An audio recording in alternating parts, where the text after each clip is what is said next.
to Wait, What? Sports Biz Chat with DP and McGee. This is the podcast that takes an often irreverent, sometimes cynical, and on occasion a serious look at the business of sports. I'm your co-host, 𝗬𝘪𝗵𝗵𝗵. And I'm Tim McGee.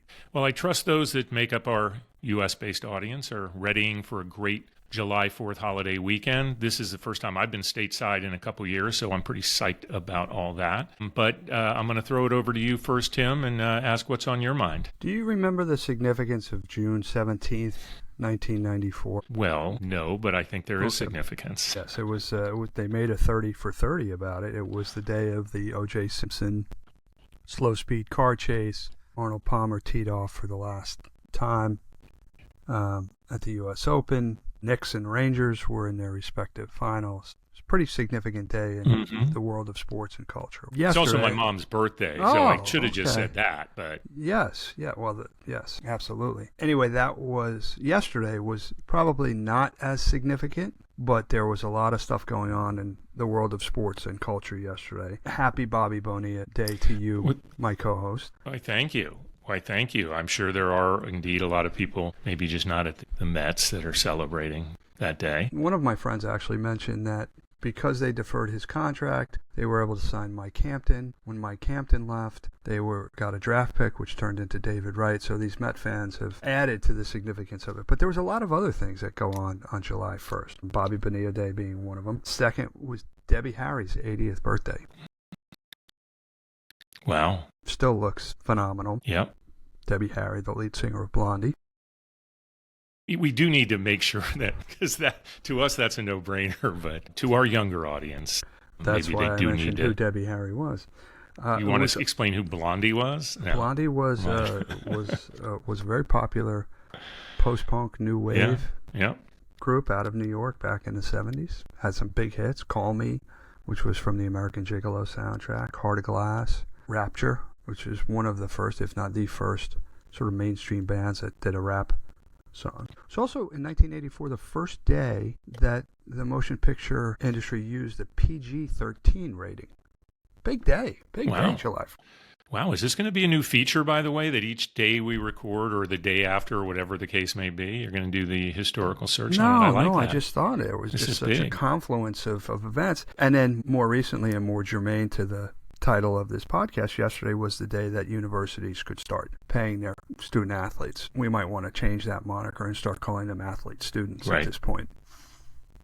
Athlete, right. Listen, I think the Bobby Bonilla thing has become such a funny topic, and there was a brilliance to his concept. In fact, a friend of the show's, Andy Clark, who runs the sport management program at DePaul, sent me an ad just the other day from Nuveen, former client of mine, actually, that in their whole business is guaranteed income investments, right? And Bobby Bonilla does this ad about the beauty of guaranteed income. And if you go back and look at the history of the deal that his team cut, that's all he wanted. He wanted, and that was the way they structured this deal, is that he wanted guaranteed, 1.5 about every July 1. Somewhere between $1 million and $1.5 million. And he gets that for a number of more years, and he gets money from the Orioles too, by the way. The dude just played it right.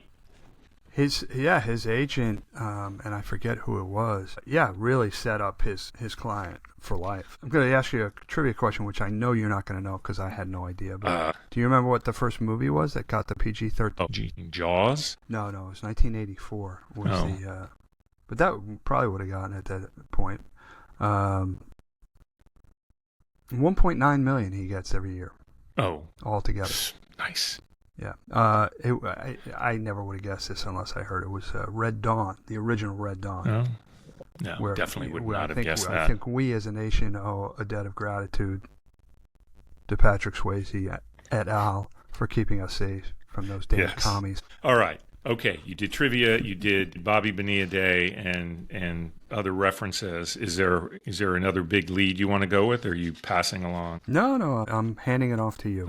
I was tempted to, it was going back and forth in my head and what I wanted to lead with, but I think that because we've talked about it on the show, and maybe because the NBA season just wrapped up, there is another scandal. You have now mentioned this multiple times because one of your predictions is there was going to be a big scandal. This one might be it. Malik Beasley, who until recently was with the Detroit Pistons, is now a free agent, is caught up in being investigated. Hasn't been charged with anything yet, but being investigated for some behavior around betting, prop bets, etc.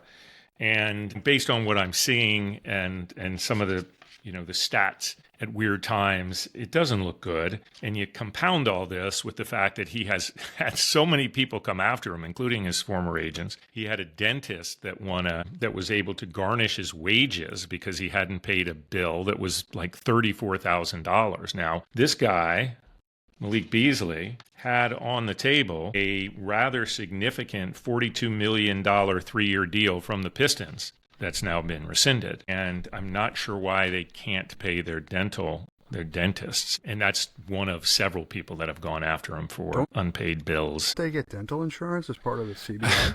Seriously. I'm sorry I'm laughing, but yeah. It might have been a out of plan deal. Yeah, he went a network. But you have called this on multiple occasions.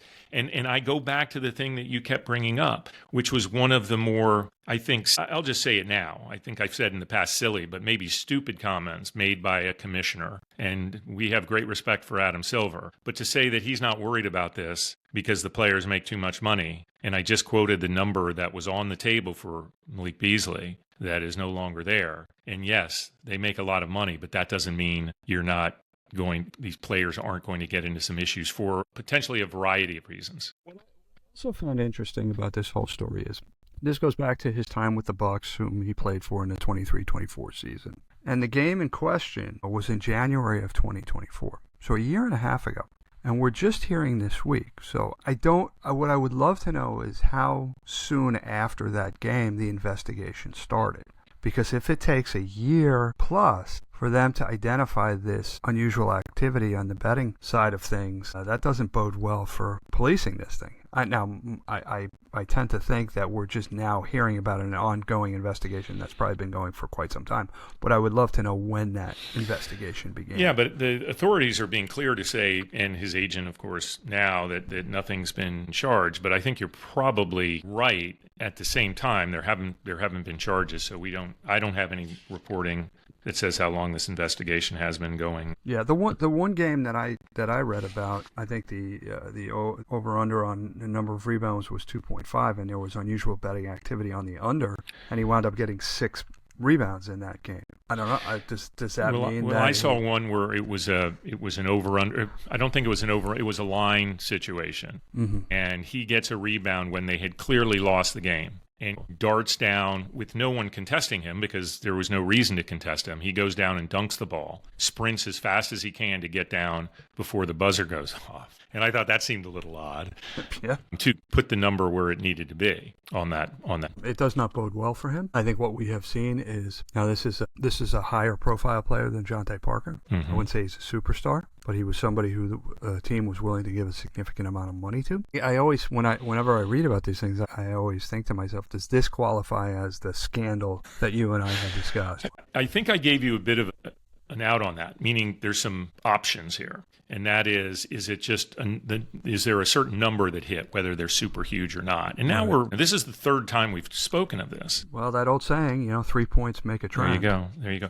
Well, one of the interesting things to me is that I think just this past week, the NCAA at the Division I level has basically supported changing the rules that would allow athletes to bet on pro games. Still can't bet on college games, but bet on pro games, because there had been a total zero tolerance policy on sports betting at the college level.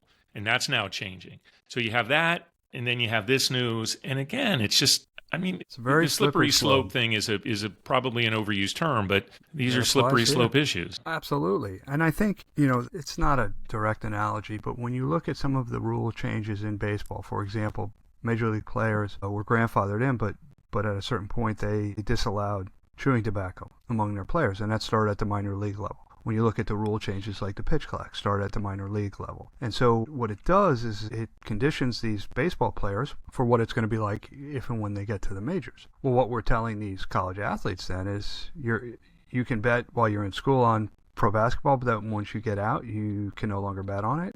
I don't know. Yeah, I don't know why the NCAA is doing that.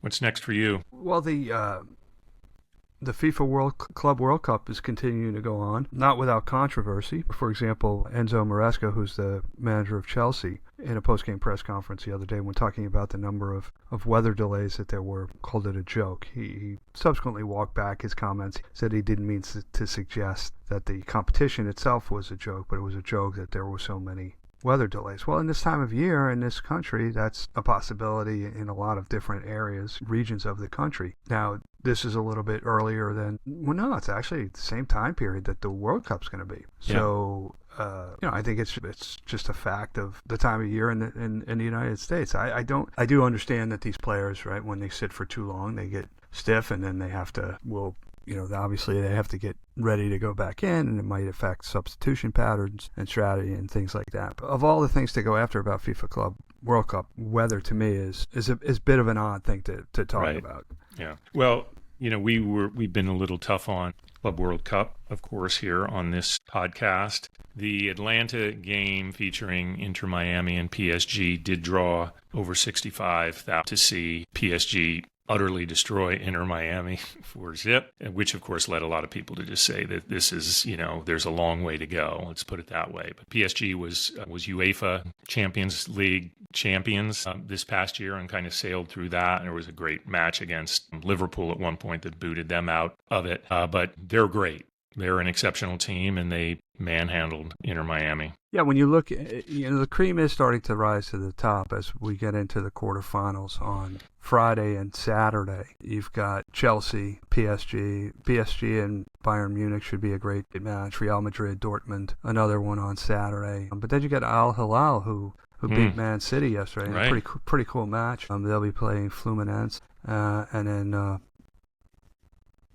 Chelsea going to be playing Palmeiras. So Chelsea, has rebounded over the last couple of years after having a pretty down year in the 2023-24 season. Yeah, so the cream is rising to the top in this competition for sure. Yeah, and I think it got off to a slow start. I think we were critical for the right reasons. Still question whether the timing was right, and this ended up being a smart move. Part of that is that CONCACAF Gold Cup is going on as well. At the time, so, there's somewhat competing interests from building the sport in the U.S. and as far as I see it. But, yes, as the teams go on, and there's great players to follow, there are great teams to follow, we'll see if it continues in terms of being able to. But if a match was going to draw a massive crowd, featuring Messi against PSG, his former team, was going to do it. There's no doubt about that. It's interesting when you mentioned the competition between CONCACAF and FIFA, you didn't mention that a full slate of MLS matches are continuing at the same time, which is another choice for the consumer on what to follow. But you didn't mention, and I'm not calling you out. I'm just saying that when you think about those two, CONCACAF and FIFA, they're more comparable than either of those two to MLS. Right. But I'm looking at it from the global, the international component of it. And because NWSL actually takes off the month of July for the international window. We do have a great guest coming up, and I think maybe we'll hit the sponsor spotlight at the end, if that's cool with you. I did want to talk quick WNBA expansion. They finally announced the teams, and that will be joining the league by 2030. There's 3: Cleveland, Detroit, and Philadelphia. Detroit in 2029, Philadelphia the season after. Cleveland will start in 2028, and they hit the ground running, already got deposits for a nice number, 2,500 tickets, deposit for season tickets in the first 24 hours. Great sign for the league, I think. And these are good cities with great basketball traditions. Yep, $250 million franchise fee for each one of those clubs. And they said that the Philly franchise in particular was a direct result of the deal between Harris Blitzer and Comcast Spectacor to partner on that. Not only partner on the franchise, but partnering on the new arena that's going to go up in South Philly, and that complex that also includes the link. And was it PNC? Is PNC in? Yeah. PNC in PNC's Philly? PNC's Pittsburgh. In Pittsburgh. Citizens is the baseball, and Lincoln Financial is the football.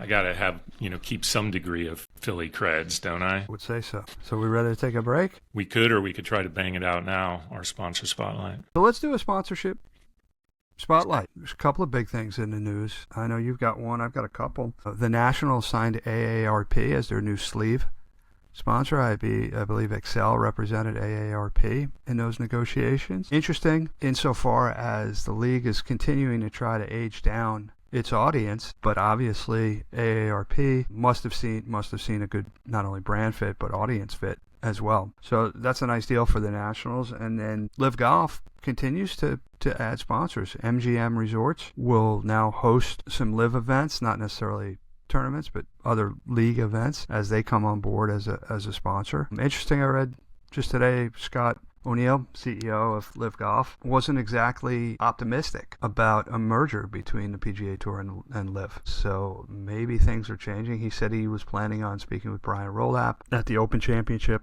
later this month, but maybe that's not what success looks like between these two golf entities.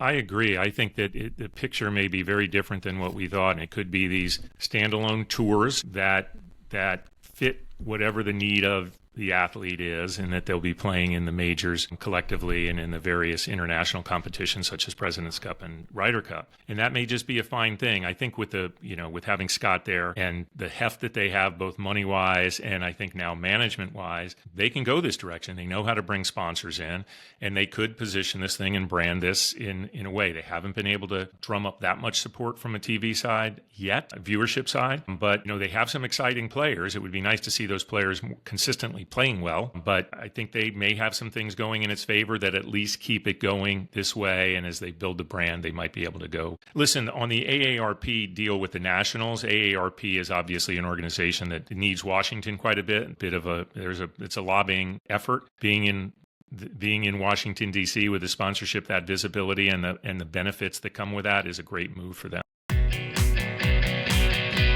It's time for our guest. We are back and thrilled to be welcoming our guest for this week. Scott Carmichael is the founder and CEO of Prodigy Search, a leading firm specializing in the executive search in sports and entertainment.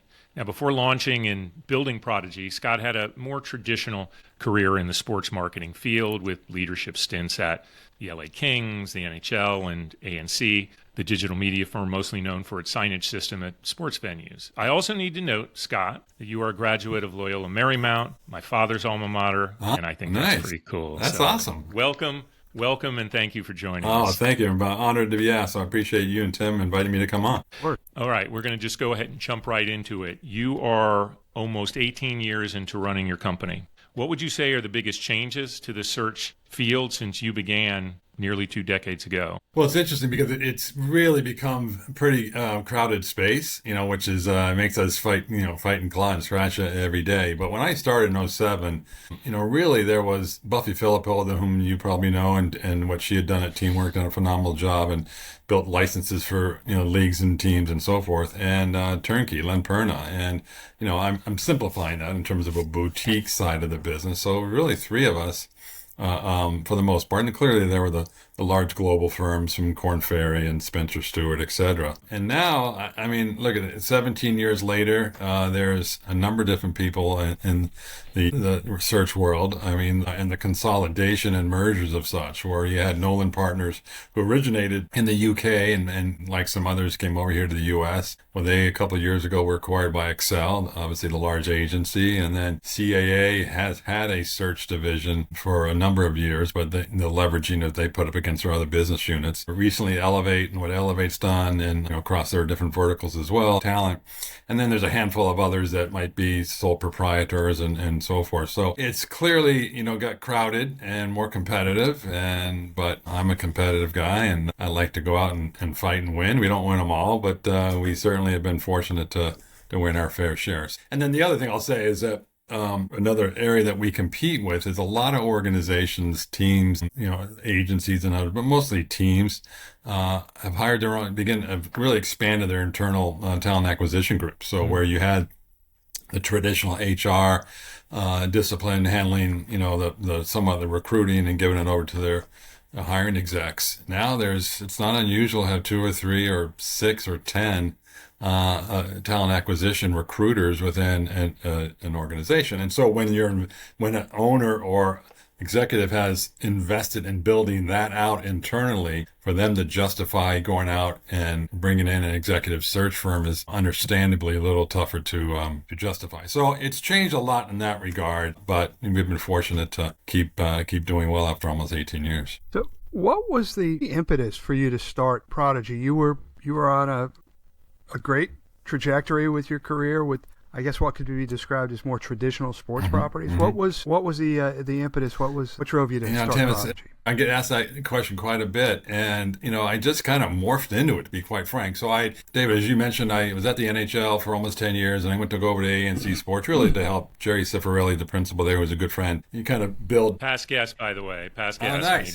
Good, dear friend, and brought me on to help, kind of make, Jerry knows everybody, but and make more introductions and broaden the business. But in doing, after a year or two with Jerry, had somebody come to me and said, "Hey, have you thought about an executive search?" It was a good friend of mine. You guys might know *𝗬𝘃𝗿𝗵𝘁, who's in the business. Glenn and I worked at the NHL a handful of years ago. And so we're kicking around and said, I did a lot of that at the NHL indirectly, right? When I ran their team consulting division, I used the analogy of Teambo, although we had about at our peak 7, and I think Teambo at their peak had 70. But I did a lot of, part of the responsibilities were, hey, we're looking for some people. Do you know anybody? And it was an indirect recruiting role, right, in terms of my consulting side. So I kicked it around and said, that's interesting. I know a lot of people. I've been fortunate over almost 40 years to been in the business, 35 years in the business. And a good friend of mine, Greg McElroy, was at the Dallas Cowboys, and Greg and I worked together very closely at the LA Kings, and said, hey, and I talked to him, and he goes, we're expanding, I need some help. And so jumped into right away into the fire, and just kind of,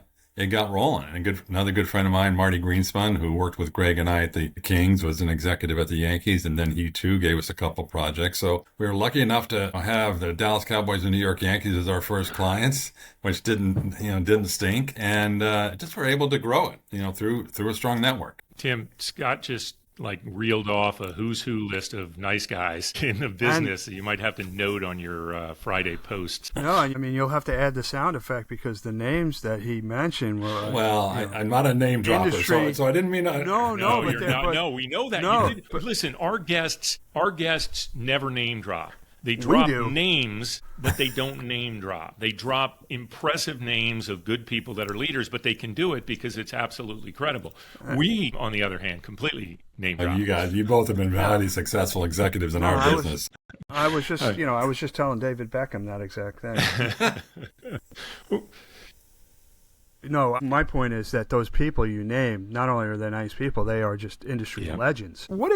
What's some of the companies that you work with, what do they overlook? And you mentioned that some of them are bringing in-house, so I would imagine they're probably prone to the same type of mistakes. But what is something that companies overlook when they're looking to hire and going through that hiring process? And then second part of the question is, what do candidates not focus on that maybe they should be? A good question, Tim. I thought about that because that you floated that as a potential question. It's interesting because I think there's a lot of different nuances, and it really depends on the client. And again, we have great clients. I've been fortunate to have probably over 150 different organizations we work with throughout the time. I'd say if there were one area that would be, in some cases, the most challenging is when you get a talent group. And again, this isn't meant to disparage them whatsoever, but when you've got either an HR representative, executive, and or a talent recruiter internally, they generally don't know the deep nuances of what that role might be. So if someone's looking for a chief revenue officer, or someone's looking for someone to come in and lead their key revenues, whether it be premiums or corporate partnerships, et cetera, bringing in a recruiting agency like ours who have lived and breathed it and done it and know it just provides a great value to that organization. And I think that's where companies, and again, I'm painting it with a wide brush here, right? But that's where companies, I think, will struggle the most, in that as the executive works within their internal group to engage a search firm, they're not necessarily understanding what a Tim McGhee or David Perel may need within their organization, and that's our expertise, right? So that's probably, I think, one of the biggest challenges that we get from a candidate side. Not so much on the senior executive side, and that's where we do most of our searches. I'd say VP, C-level, C-suite. But there are many times where a candidate has never worked with or not that aware of the I don't call it nuances, but working with a recruiting firm, right? So they may not be as communicative, they may not be as responsive, they may not know, and I say very humbly, I think our brand is pretty well known out there, but if one of my recruiters from Prodigy Search calls, he or she may not know and may not know how to react or respond, in a quick amount of time or, a relative amount of time. So that's one end, but there's one, I wrote myself a note. There's one that has happened, believe it or not, more than you would think, and it's our biggest, probably the biggest frustration levels. When you're talking to a candidate, you're recruiting them, you're narrowing the list down. You've got 2 finalists, 3 finalists. They're narrowing in on one person. You've had conversation with he or she for what would probably, in many cases be 2, 3, 4 weeks. Relocation, are you going to go from Houston to Miami? Yeah, I'm definitely in. We're excited. And then you get to the point and say, okay, they're going to make you an offer, and then go, well, let me talk to my spouse. I'm going, wait, we've been talking to you for 4 weeks. We've talked about the relocation, and you haven't had that conversation. And then, very frustrating, it doesn't happen that often. They'll come back and say, you know what, my wife or my spouse is like, we can't move. And so you've wasted not just our time, but most importantly, the clients in the hiring organization's time. So that's an area that a candidate need to be better at, and having those. So you find yourself in the relationship counseling business. It seems like. Yeah, in some cases we might come down a little hard when we get that response, but that does, it's probably, I can count on 2 hands the times that's happened, so not very frequently. Hey, you talked about the competitive set changing, and it's changed aggressively, but you've been able to keep your doors open for a long time, a successful brand in this space. Like, top line, what do you think your differentiator is? Like, what allows you to be competitive? What are the things that you would point to that is in the ethos of Prodigy Search that makes you guys a little different? And we've been leaning on that a lot lately, David, because of that merger, the consolidation, the agencies, and I say this respectfully, but where I think they are perhaps conflicted. So if they're out, one of the agencies who's got multiple divisions, multiple verticals, and they're out pitching a commercial deal, or they may be working on their ticketing or their arena development, and say, oh, by the way, we got a search division. I would say respectfully, there's saying what the differentiator is, not just the depth and the many years that I and my team have been around, but we're partner led. And I think that's really, really something we lean in on, because we're not out landing a search with the Dallas Wings, which we just did yesterday, and then turn it over to a 22-year-old young kid to work with Jason Bitzoff or Lauren Turner. And they're saying, well, wait a minute, we were talking to Scott or Mark or Kevin, the principals in the agency, now we're turning it over. So partner led and partner involved in every step of the way. We may not be conducting the search. I may not be doing many of the searches by any means, but we know we have the point of contact. I think that's a really important differentiator. And boutique, right? We're boutique very intentionally. We got a total staff of 10. That's intentional. But we're, global in our scale. And so I think it's, intentional and independence and partner-led, intentionally boutique. And, anybody can say this, but I think we're very, very good. It'll put us up against anybody out there in terms of our network and our research and our experience. Before I ask the next question, Scott, we have a tradition on the show when somebody says good question, we give credit to the person who wrote the question. So you said good question when I asked you the question about what companies overlook, and that was written by David, so I have to give David credit where credit is. Good job, David. That's good. I'm having a decent year this year. Tim has slaughtered me the first couple of years of the show, I think, but I'm feeling pretty good about this. Well, David uses AI to write his question. Speaking of, I'm kidding, because I'm segueing into my next question to you, Scott, which is, how is AI changing your business, if at all yet?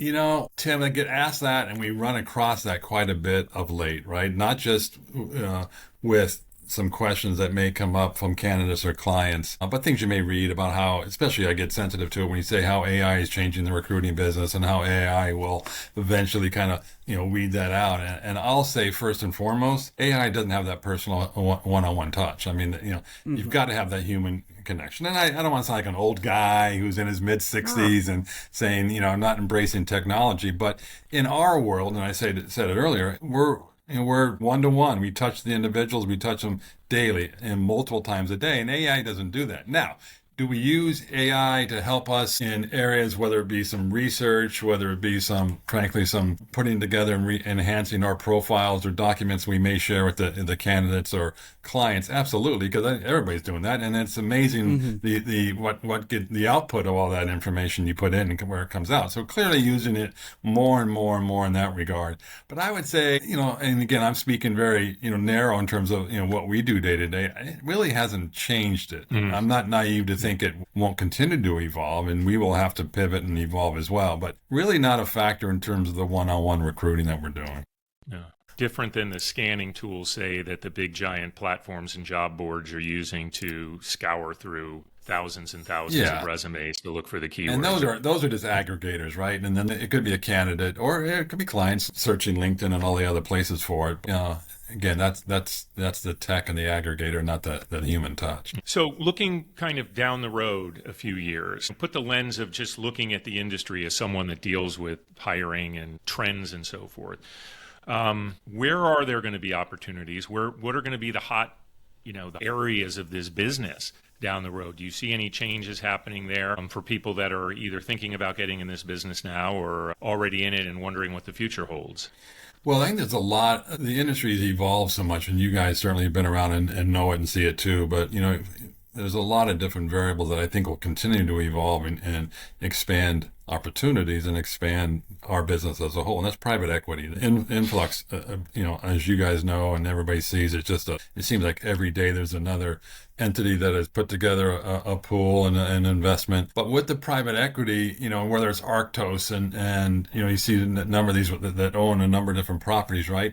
Well, it's expanded the opportunity. So you got, whether they're coming in and doing big mixed use developments, around new arenas. I've just read about Atlanta and what they're proposing, and whether Atlanta has an NHL expansion franchise and what they're proposing with all the mixed use from commercial and restaurant and residential, et cetera. So I think, private equity will continue to evolve and really expand opportunities. So that's exciting. Women's sports, right? I think it's not just, topical buzzword's the wrong word, but women's sports continues to look at the 3 expansion teams they announced yesterday for the WNBA. Yeah. And, why am I forgetting his first name? I'm sorry, but Mr. Harris from Harris Blitzer, said, hey, Josh, chomping on the bit because he wants it for Philadelphia. And so I think women's sports will continue to be a big play, and there's more and more interest and excitement in opportunities that will continue to come out of that.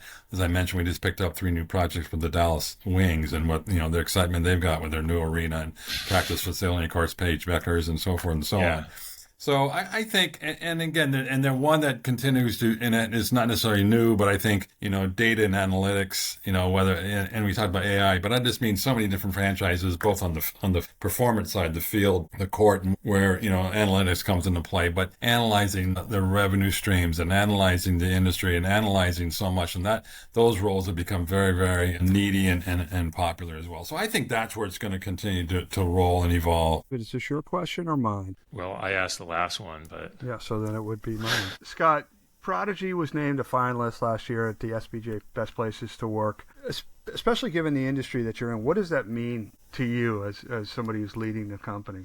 I was very humbled, Tim, by that, and very and extremely honored. Yes, that's there's the nomination process, and clearly a couple leaders from my organization submitted. So jaded, I guess, in terms of clearly the nomination to a degree, but the relationships that I've built throughout my years, but the team that I've been able to build and the culture, and I know that everybody talks culture, but you got to live and breathe it. And I think the culture that we've built here, it's my personality, and again I say that humbly. I don't want 10 clones of Scott Carmichael, but I've got a great team who work extremely hard, who are very, very loyal, very hardworking, and loyalty goes both ways, right? So I think you've got to give and take. So I'm just very humbled by that, honored. I'm proud of the team we got, and we were recruiters, so we should be able to hire right, and we haven't always made the right decisions for us. And we've had some blips, but it's a huge honor, and I was really humbled by the selection. I think it was Michael Porter, the management guru, who said that culture eats strategy for lunch. Yeah, I mean, look at it. It's used a lot, and I think there's a lot of sincerity with the use of culture, but you can't just say it, you got to do it. You got to display it, and that's what's important. Yeah, listen, I think that, we started this conversation with you talking about the changing nature of the business and the competitive set that you're dealing with, and to be able to do this as long as you have successfully and still have the reputation and be landing the properties that you're getting and the companies you're getting to do searches for. I mean, a real credit to you on what you've built. So congratulations on that. I appreciate that. It's I never thought, and again, I'm not to interrupt your next question, but you talk about starting 17 years ago, and I never envisioned, I didn't even consider myself entrepreneurial. I just, I worked, as you said, from the Lakers and Kings to the NHL, et cetera, and morphed into it. But, 17 years later, the amount of success we've had is very humbling. Yeah, there's a great book called the E-Myth, and it's not E-Myth like we think of E now. It's the entrepreneurial myth. And I remember reading it when I started Deep Alliance the first time, and it spoke to the idea that most people that go into, they don't necessarily set out, and it's not like I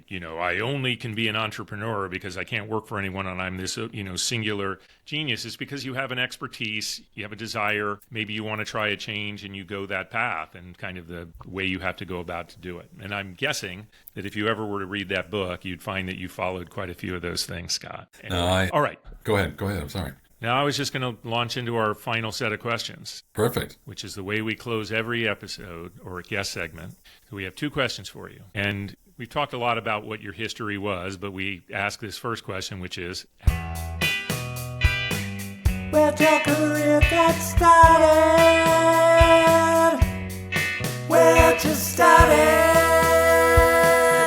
Well, a little fun fact that I don't merchandise or boast about, but a fun fact is I was a Laker ball boy when I was 11 years old, and in 1970, which obviously dates me, and everybody can do the math on it. But I was a Laker ball boy for 7 years, from 1970 to 77, and then was able to get a part-time job in running the Lakers press box in the late 70s into the early 80s, and I just was fortunate to be around sports for many, many years and took advantage of the opportunity, and was lucky to stay in the business of sport. And so it's hard work, and it was yes, a little bit of luck, but luck comes from hard work. And I just was able to Jerry Buss owned the Lakers and Kings, and I worked for the Kings, and then et cetera, et cetera. Got a young start and just took advantage of it and worked hard to stay in it. That might be the coolest origin story we've had, David. We've had unbelievable origin stories, but that's definitely the most fun one and not expected. Well, and now that I'm on the East Coast, right, and living in the New York metro area, and of course the Knicks run this past year, and they were talking about you wanted to go back and be a ball boy again, and they talk about the year the last time the Knicks won the championship. I was a Laker ball boy in 1973, and so my second year of being a ball boy, the Lakers beat the Knicks in 1972, and was the Lakers' first local LA championship.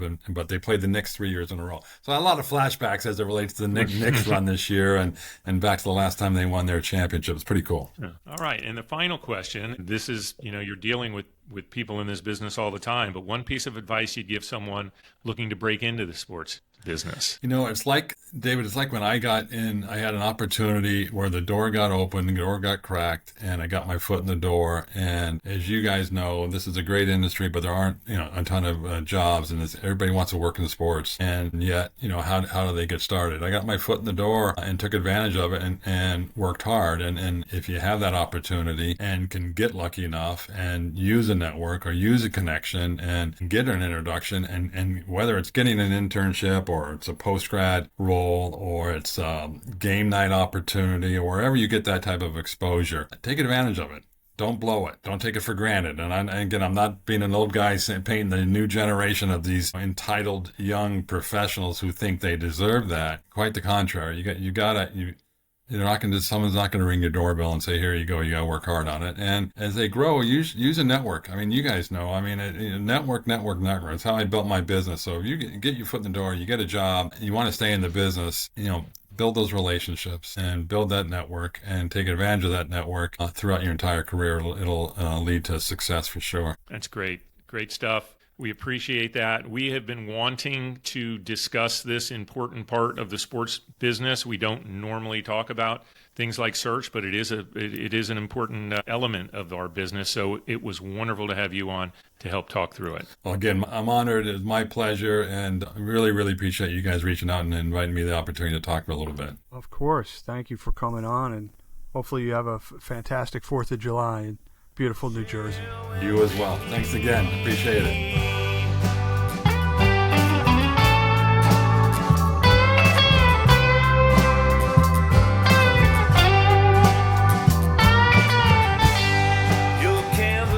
So we're back. Thank you again to Scott Carmichael, founder and CEO of Prodigy Search, one of the most highly respected search firms in the industry. We really appreciate him coming on. So David, now's the point in the show where we look forward, but I wanted to mention something that happened as we've been recording. It's being recorded by The Athletic and some other outlets that the Knicks are getting ready to offer Mike Brown their head coaching job. So if he does accept the job, he will become the 32nd coach in New York Knicks history. Coincidentally, he was the 32nd coach interviewed for this opening. No, I exaggerate, but only slightly. Listen, it's interesting hire. He's had some great success. He's had some not so great moments. 10 years. Yeah, it was. I think it was somewhat of a surprise when he was fired by the Sacramento Kings because he had overseen a turnaround with that club. Okay, before Scott came on, we were in the process of doing a spotlight on sponsorship. You mentioned a couple of very exciting new developments in the sponsorship space. I had one I wanted to talk about that I'm going to keep my eye on, so it's kind of fitting with this part of the show anyway, and that's PayPal's sponsorship of the Big 12 and Big 10, and I'm suspecting that they will roll that out further, and this type of payment services in the new age beyond NIL, but the payment of the athletes directly, and being able to do that through a service like that, I mean, that's where sponsorship really starts clicking in, right? They're able to, show the utility of this. And now that athletes can be featured, of course, in advertising, I suspect we will see a lot of college athletes, particularly from these bigger conferences, promoting the PayPal brand. So very interesting. And Brett Yormark in particular has been very outspoken about what this could mean for the, for the leagues, for the conferences. One other shout out, two things. One, this is like I'm going to wear this all 4th of July. This is a non-sponsored shout out to 𝗂𝗃𝗄𝗃 Pizza. I'm not even sure if the place exists, but I got this from the 𝗬𝗪𝗏𝗄𝗃 F1 team, and I thought it was cool, and I'm wearing it. So that's what my shirt is. I just had to wear it. I'm wearing it the entire 4th of July weekend. I've decided. But it's not the pizza place that Ricky Bobby delivered for when he was. It could be. When he was out of racing for a short time, was it? Okay. If you're going to give him a shout out, 𝗂𝗃𝗄𝗃 is the home of Dale Earnhardt, of course, as well. Boy, we haven't talked about that documentary since we watched it, but we did launch it, and yes, I like the way you phrase that. We did pretty much launch it into the stratosphere. One other thing, speaking of things that we've talked about and things I'm following, I had mentioned the John Oliver minor league baseball thing with the Erie Seawolves. I actually saw them play the other night. Under their new name? Have they totally? No, but here's the interesting thing. They were playing at the Somerset Patriots here in New Jersey, and the Somerset Patriots actually renamed themselves for that night the New Jersey Diners. I love that ballpark, by the way, Somerset Ballpark. Yeah, we were. My friend got tickets, I think, third row, second row, right behind. Home plate, amazing. But the rebrand is to become the Erie Moon Mammoths, and it's due to the fact that someone with the last name Moon had actually discovered a mammoth bone, I think somewhere maybe in Lake Erie or there, and it was a famous thing for a little bit, but no one has talked about it since. But they now have a mascot that's the Moon Mammoth. That is a mammoth that's purple, because mascots being purple seems to be a thing, and like an astronaut helmet, a space helmet. So that's the new mascot. So just wanted to bring that story to its finalization here. And what about you? Well, I know you're going to be looking forward to Joey Chestnut competing on Friday in the Nathan's Hot Dog. So I'm going to have to watch that so I can be well informed when you bring it up next week. And a couple of real big upsets in the first round with Pegula and Goff out on the women's side. Two best hopes Americans to win at Wimbledon. Tour de France going on. I am on day 249 of taking French lessons. Wow. I find myself, well, you're going to get us, and we can do a live podcast maybe at the 𝗬𝘪𝘵𝗪𝘄 in the coming years. That would be kind of cool. By the way, I do need to say I saw the movie. I saw the F1 movie. Just a quick, it is well worth seeing. It's highly entertaining, particularly if you like that type of, if you like the Maverick, if you like the Top Gun movies, you'll like this. You don't need to be like F1. You don't need to know F1. There was definitely a lot of things that were a little on the ridiculous side as far as what could happen. But the racing action that they were able to capture beats anything you'll see on broadcast. Interesting. It was absolutely fantastic what they captured. And it was a highly entertaining movie. We enjoyed it. So I would recommend it. Well, I have a question for you. Obviously, when a director makes a movie, no expense is spared to get the shots that they need, right? I don't know what the budget was for that movie, in the tens and maybe hundreds of millions of dollars. Do you think that F1 broadcasters will be able to take some of the things from that and incorporate that technology and stuff into future broadcasts? Technology-wise, I wouldn't be surprised if they try doing it more so from a test standpoint, because the way they were able to outfit some of the cameras were ones that wouldn't necessarily meet the rules that they had. But I would imagine that they do. And because F1 was so involved in this movie, and in fact where they couldn't get a shot, they subbed in actual broadcast footage to capture some moments. Mm-hmm. It seemed to be few and far between, but it was they were able to capture that in betting that they tried to, I think, quite well. They had a full garage setup that I saw in person, and it literally was right next to all the other garages. So they handled all that stuff well. Some of the team dynamic things were a little ridiculous. Mm-hmm. But yeah, no, it was solid. And as I said at the beginning of the show, it's the first 4th of July weekend. I've been here for a while, but I am excited not just to enjoy the 4th of July, but actually watch the Silverstone British Grand Prix, which is taking place this weekend. So, and of course, because of last week's guest, the NASCAR Chicago street race on Sunday, I am super excited for as well. You beat me to it. The weather forecast for Chicago right now is a 50% chance for rain on Sundays. Let's hope that the rain holds off. As my old lacrosse coach used to say, I hope the rain keeps up so it don't come down. So, yeah, our past guest and new friend, 𝗬𝘂𝗿𝗵𝘂, we want to wish her the best of luck. Hopefully the rain holds off for that race, but I'll be watching it for sure. Okay. All right, partner. Happy 4th to you and yours. Happy 4th of July to those who listen, who celebrate. For the rest of you, have a nice weekend in July. Until next week, he's DP, I'm McGhee. We want to thank you for listening. Please subscribe, follow, comment, share with your friends. Let us know what you think, and we'll talk soon.